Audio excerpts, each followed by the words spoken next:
ইরানকে নেতৃত্ব শূন্য করতেই দেশটির শীর্ষ সামরিক ও রাজনৈতিক ব্যক্তিত্বদের বাসভবন আর কার্যালয় টার্গেট করে হামলা চালিয়েছে যুক্তরাষ্ট্র ইসরায়েল। বেরিয়ে আসছে একের পর এক ডাকসাইটে কর্মকর্তা নিহতের খবর। হত্যাকাণ্ডের শিকার হয়েছেন ইরানের নিরাপত্তা বাহিনীর প্রধান আব্দুল রহিম মৌসাভি, প্রতিরক্ষামন্ত্রী আজিজ নাসির জাদেহ, সর্বোচ্চ নেতা খামেনির উপদেষ্টা আলী শামখানির মতো গুরুত্বপূর্ণ সামরিক ও রাজনৈতিক ব্যক্তিত্বরা। রেইনবো অলরাউন্ডার এক্সটেরিয়র পে বাড়ির বাহিরের দেয়ালের সুরক্ষা নিয়ে থাকুন নিশ্চিন্ত, সাথে পাচ্ছেন 10 বছরের ওয়ারেন্টি। যুক্তরাষ্ট্র ইসরায়েলের যৌথ মিশনে ইরানের সর্বোচ্চ নেতা আয়াতুল্লাহ আলী খামেনিকে ছাড়াও টার্গেট করা হয় দেশটির নিরাপত্তা বাহিনীর গুরুত্বপূর্ণ স্থাপনা আর উচ্চপদস্থ কর্মকর্তাদের বাসভবন।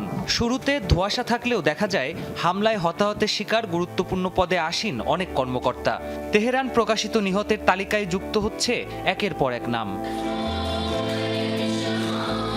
শনিবারের হামলায় প্রাণ গেছে ইরানের নিরাপত্তা বাহিনীর প্রধান আব্দুল রহিম মাউসাভির। ৬৬ বছর বয়সী এই সেনা কর্মকর্তা এই পদে দায়িত্ব পেয়েছিলেন মোহাম্মদ বাঘিরির মৃত্যুর পর। নিহত হয়েছেন খামেনির জ্যেষ্ঠ উপদেষ্টা আলী শামখানিও।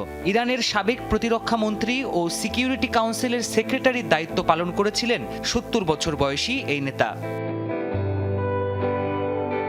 প্রাণ হারিয়েছেন ইরানের প্রতিরক্ষা মন্ত্রী আজিজ নাসির জাদেহ।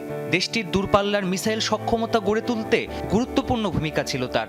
ইরানের বাইরের প্রক্সি গ্রুপগুলোকেও নিয়ন্ত্রণ করতেন তিনি। হত্যা করা হয়েছে আয়াতুল্লাহ খামেনির মিলিটারি ব্যুরোর প্রধান মোহাম্মদ সিরাজিকেও।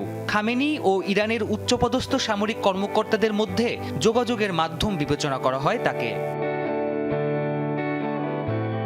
এছাড়াও বিপ্লবী গার্ড বাহিনী আইআরজিসির কমান্ডার মোহাম্মদ পাকপৌর, পরমাণু কর্মসূচির প্রধান হোসেইন জাবাল আমেলিয়ান সহ ইরানের আরও বেশ কয়েকজন শীর্ষ সামরিক ব্যক্তিত্বকে হত্যা করেছে যুক্তরাষ্ট্র ইসরায়েলের যৌথ বাহিনী। প্রাণপ্রতিম কুণ্ডু, যমুনা নিউজ।